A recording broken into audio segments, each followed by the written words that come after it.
Guys, gaming is dying. I don't know what to do. All my favorite games, they're not finished. And they're unplayable. Why? Ugh. It's so unfair. Wait a minute. Who's that? Who's that?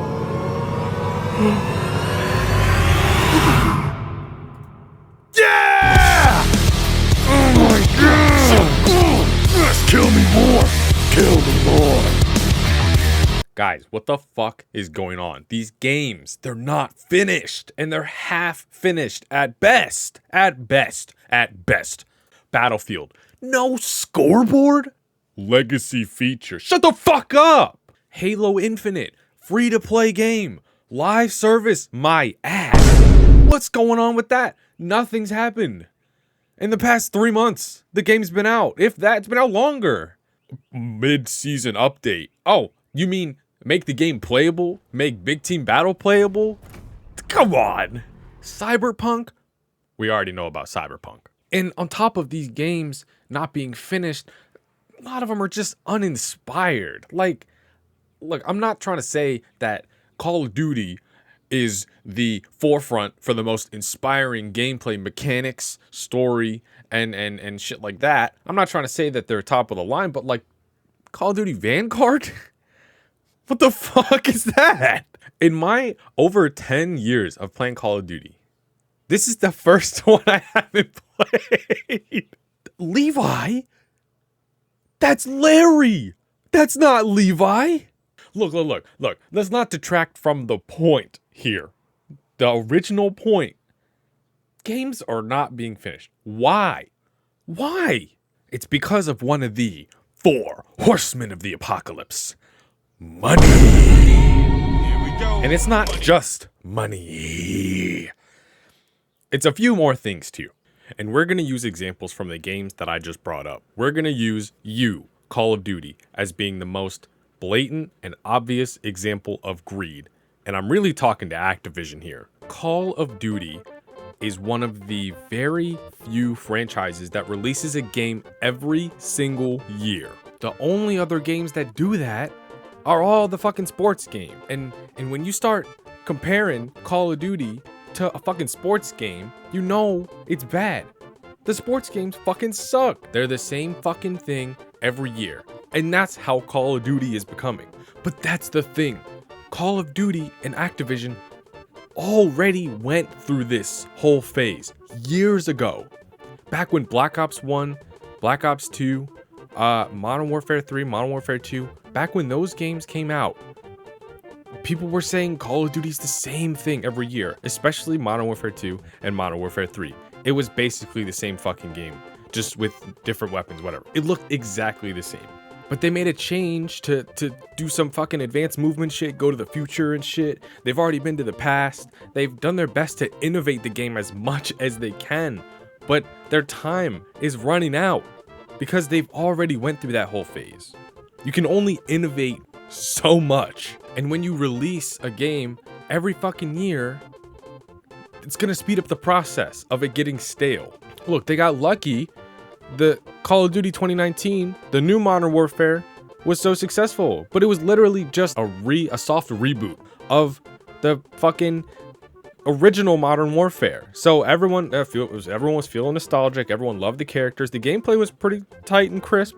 They got lucky on that one. But as of Black Ops Cold War, it started going back down again, and they need to do something to change something up, or else literally Call of Duty's gonna fucking die. Nobody's gonna care about it. It's just gonna be the same thing. You know Activision is down bad when they start putting fucking Levi and Reiner in the game. Spoiler, sorry. They're trying to do these collabs like Fortnite, but it's not working. Oh, yeah, and sexual misconduct from your company. Treating your workers like shit. Nobody's gonna wanna play a game or buy a game from a company that lets this shit happen.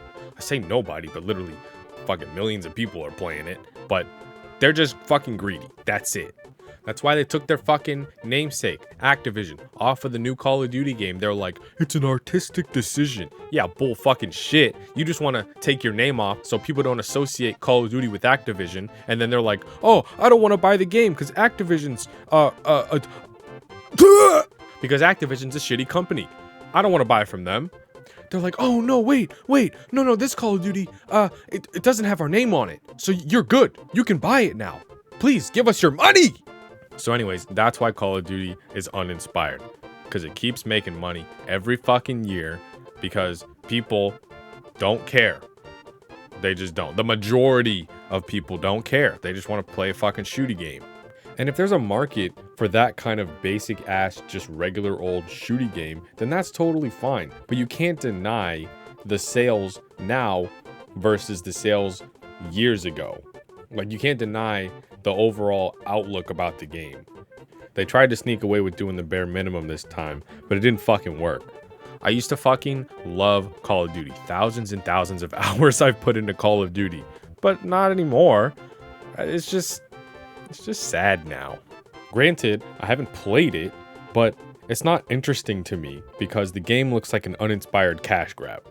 And the same thing can be applied to EA and Battlefield. Now, I probably won't go on as much of a tangent about Battlefield as I did about Call of Duty, even though I have been playing it for just about as long, minus Battlefield 5. But the issues that arise with Battlefield are a little different than the issues that arise with Call of Duty.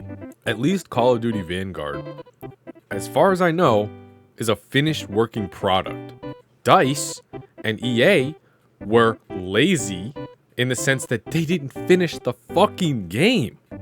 They overpromised and underdelivered. That is such a pattern in games these days. There are so many missing features on top of the game being so glitchy. Like the one I just brought up earlier, no scoreboard. Whoa, like, they say it's a legacy feature. It's a fucking scoreboard. That's in every fucking game. That's a different kind of greed that the other games I'm going to bring up also have. Like, they promise something up front, but then it doesn't wind up being exactly what it's supposed to be or what people thought it was going to be. But then they're like, oh, hey, we'll upgrade it. We'll update it later. We'll do that later down the line. We won't put the time in now.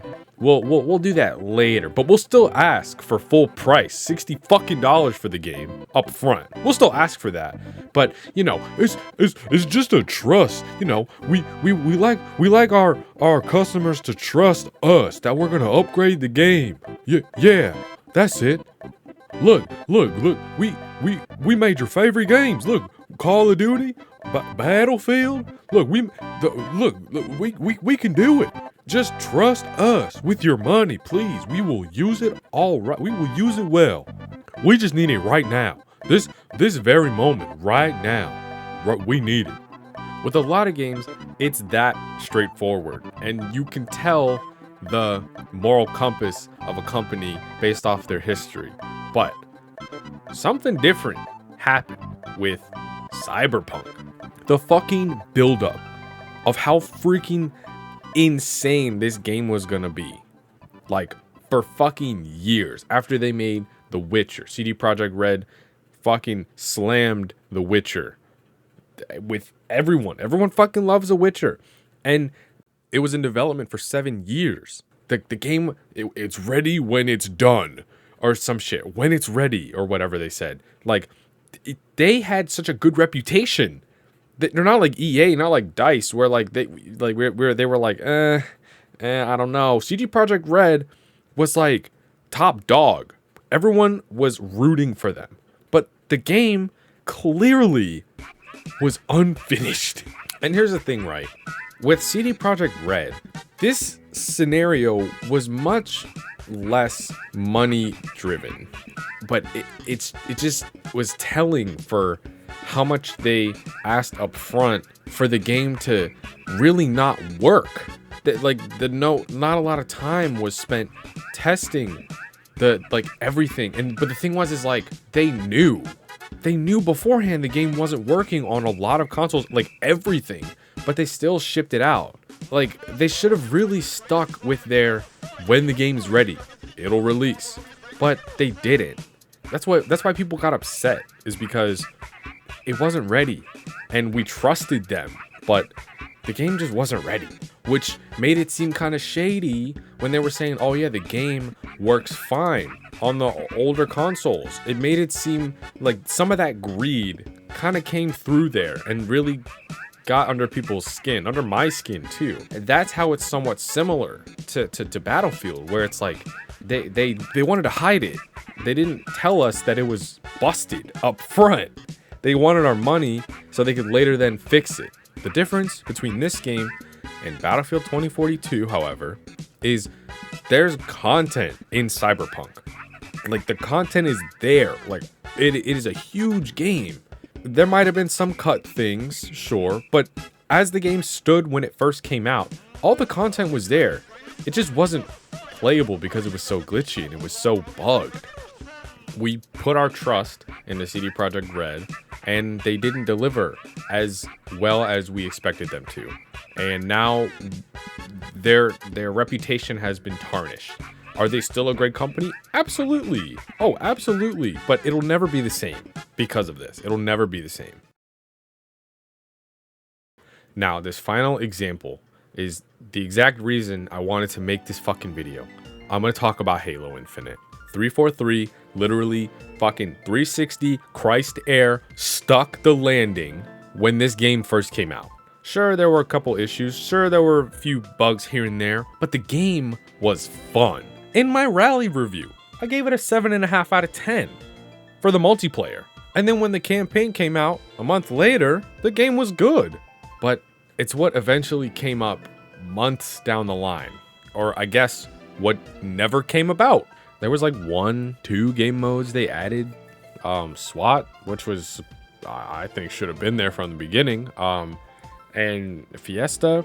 And then they had these events. Sure, they were all right, but they seemed more so like, oh, just spend your money. Get it by spending money. But like, other than that, we haven't heard anything about season 2. We haven't gotten no roadmap of anything they're trying to work on. Campaign, co-op, they delayed that again. Like, what the hell's going on? Like, why? What the hell? It wasn't until like 3 days ago where they were like, oh yeah, so we got some new info. And I'm like, wow, thanks. I've only been waiting 3 fucking months. This live service quote unquote game that we thought was just gonna be like every other live service game isn't at all. Like, it's just kind of stagnant. It's free to play, sure. So that might be able to excuse some of the content in there, but like, if it's gonna be a live service game, like, what? Where is everything? Like, it's been 3 months. Hell, it's been 4 months if you count the game coming out in November as being a quote-unquote beta. Lack of progression, lack of mixable armors, lack of just shit in the game. Custom games are so glitchy. Theater mode is glitchy. No forge, no campaign co-op. Like, what? Why was the game? Why isn't it there? Like, at the very end of the day, like, why do we have to wait so long for this stuff? Granted, like I said, the game's free to play, but the greed comes in with the fucking shop. Like, they update the shop, the thing where they get their money from, right there, but they don't want to give us any of the like live service like stuff. They want to keep the shop going because they hide all the armor in the shop. Like, the stuff that you want to look cool with. Like, that's all in the shop. They update that every fucking week. But it's like, wow, we know your priorities now. Cool. And look, I didn't want to spend money on the game, like, at all. I got myself to, like, get one thing from the shop because they finally reduced the prices because they were so fucking expensive early on. They lowered them a little bit and they were a bit more reasonable. So I actually found myself getting one thing, but that's it. Like, I want to give you my money, but there's nothing in there worth giving you my money for. But they think that their stuff is worth more, which is where the greed comes in.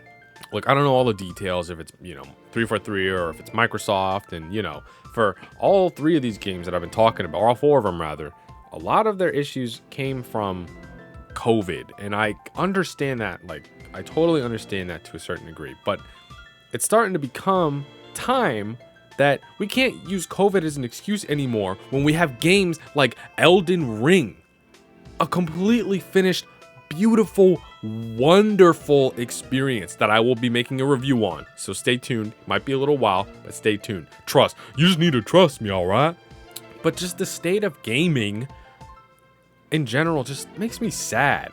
But where does that leave you guys? The people watching this, where does that leave you?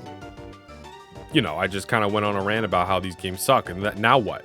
Well, what I personally think is we just need to hit them in the wallet. You know, hit them where it hurts. Like classical conditioning, positive reinforcement, positive punishment, negative reinforcement, whatever we got to do.